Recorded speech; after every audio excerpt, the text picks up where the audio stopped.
everyone, it's Mrs. Griffin with the Unit 5 Lesson 9 video. We're going to be doing dilations, scale factors, and centers of dilation on the coordinate plane, the XY axes. So you're going to try this opening exercise on your own, and we are going to go down to the notes. So first off, dilation centered at the origin, where they'll often use a capital O, are going to take your points x and y and turn them to r times x and r times y. R is the scale factor. So basically, we're just multiplying the coordinates by the scale factor. And again, this only works when centered at the origin for your dilation. So on number 1, here are the coordinates of A, B, and C.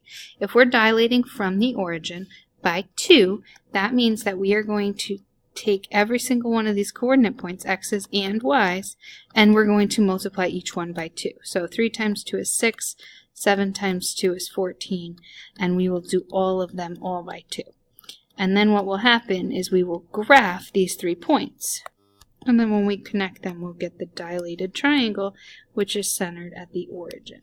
If you notice, the distance between the origin and each point has doubled, just like it was doing with our constructions. These distances all are multiplied by 2. So if you were to count from the origin to C, for example, you'd go up 4 and right 8. Going up 4 and right 8 again would get you to C prime, and that's the scale factor of 2. So the multiplication is just a shortcut. Alright, if we do the rest of this page here, if we're dilating by 2 for these triangles, again, all we're doing, because we're dilating through the origin, is multiplying each of the coordinates x and y by 2, and these are the answers that we are getting.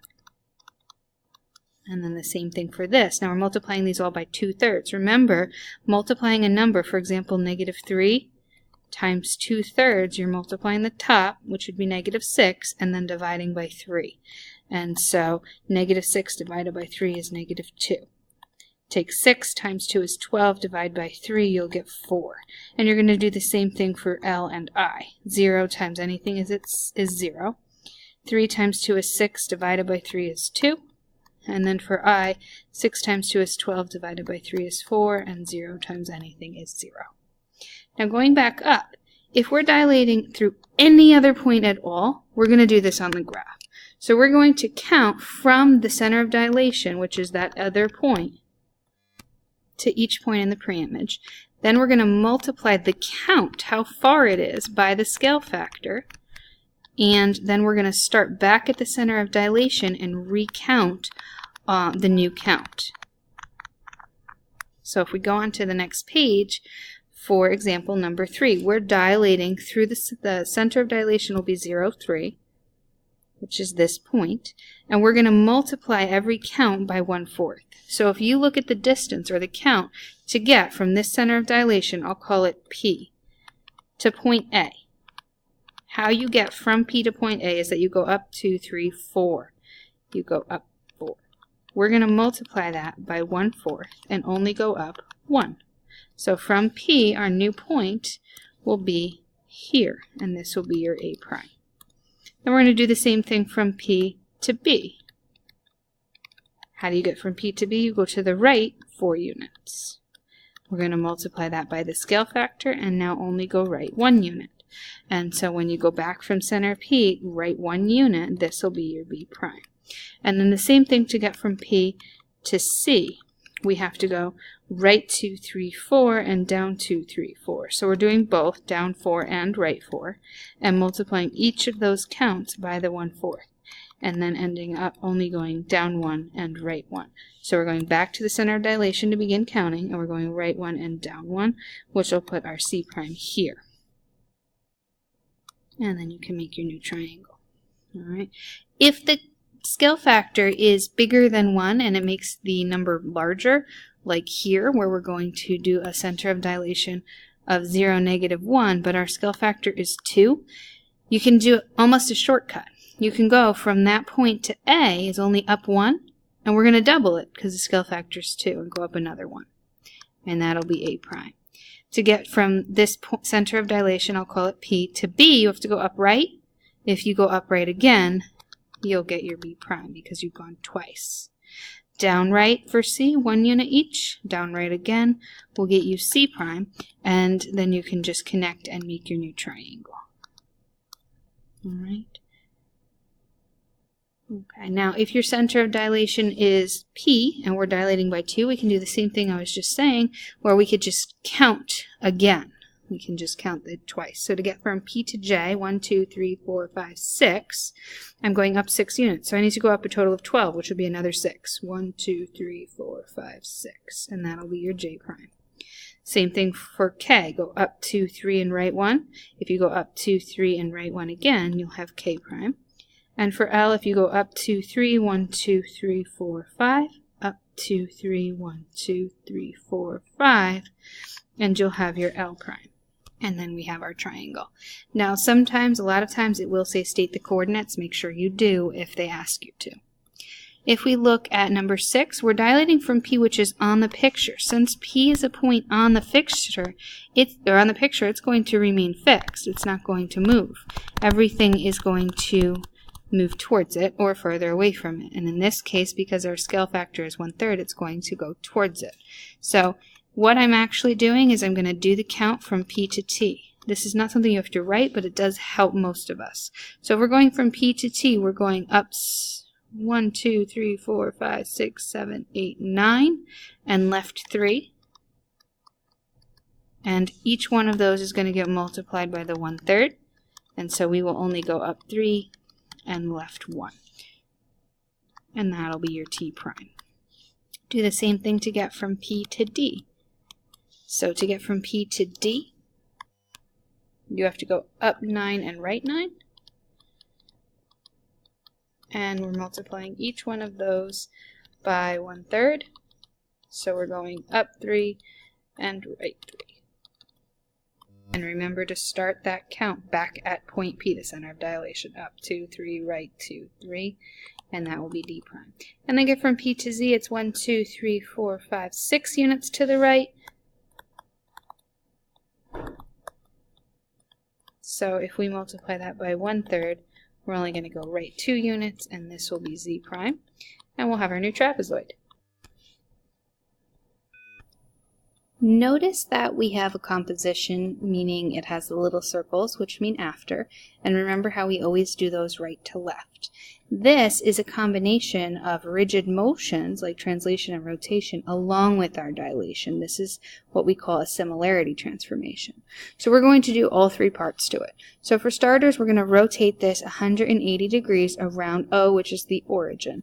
If you were to do that, then A would move to -3, -1. B would move to -8, -2, and C would move to -5, -10, here. The next thing we would do would be the translation of 3, 4. Remember that that's going to mean you're going right 3 and up 4, or you can simply add 3 to all your x values and add 4 to all your y values. So adding 3 would give you 0, -5, and -2, and adding 4 would give you 3, 2, and -6. Or you can shift, like I said, right 2, 3, and up 2, 3, 4 for each one of your points. And you would have your double prime triangle. The final thing that we are going to do is the dilation of 1/2. So what we can do, because it's centered at the origin, is just multiply each part of the coordinates by 1/2 to get each one. So 0 times 1/2 is 0, 3 times 1/2 is 1.5, etc., multiplying them all by 1/2. And you would get this triangle. Okay, as we go on to number 8, we have the triangle already graphed for us. Notice that in this one, part A, we're graphing and stating the coordinates of the image of triangle RST. And then for part B, we're also doing the image of triangle RST. And for part C, the same thing. That means that for each one of these, we're going back to the original triangle for our counts. So keep that in mind. Also, when we have a composition of 2 dilations, we can actually combine them just like we could with translations. We can multiply the scale factors as long as the centers are the same. So 2/3 times 3, 2 times 3 is 6, divided by 3 is 2. And so we're really dilating this around the origin by 2. So you can do that by multiplying your coordinates by 2. because we are dilating through the origin, or you can do the counting from the origin every time like we did when we were using other centers. So for example, to get from the origin to S, you have to go up one, right one. You could just double that, do it again. Same thing for here, for T, and also for R. And you would get your new triangle, R prime, S prime, T prime. Notice all the segments are parallel to the ones they started with.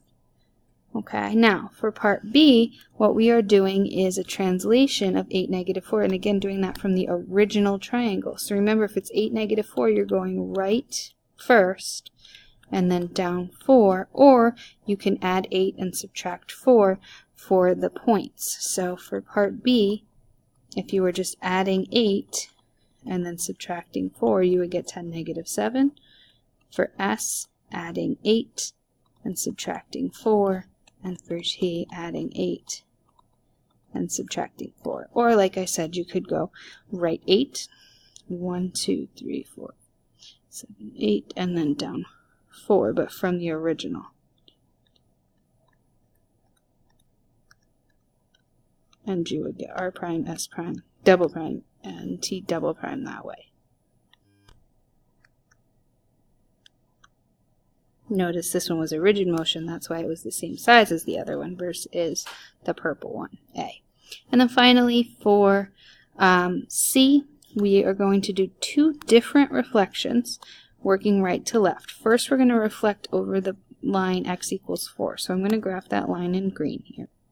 Now remember, we're starting with RST, the original. So to reflect it over the x equals 4, I'm going to start with R. We're going to go 1, 2 units to get to R, 1, 2 units to get past it. And we would be here, and then we're going to reflect that over the x-axis. So we're going to move to this point here. And this will be our R triple prime. Same thing with S. We're going to go from the original S, 1, 2, 3 units to get to x equals 4, 1, 2, 3 units past, and then we're going to go reflect it over the x-axis to get here. And then finally the same thing with T.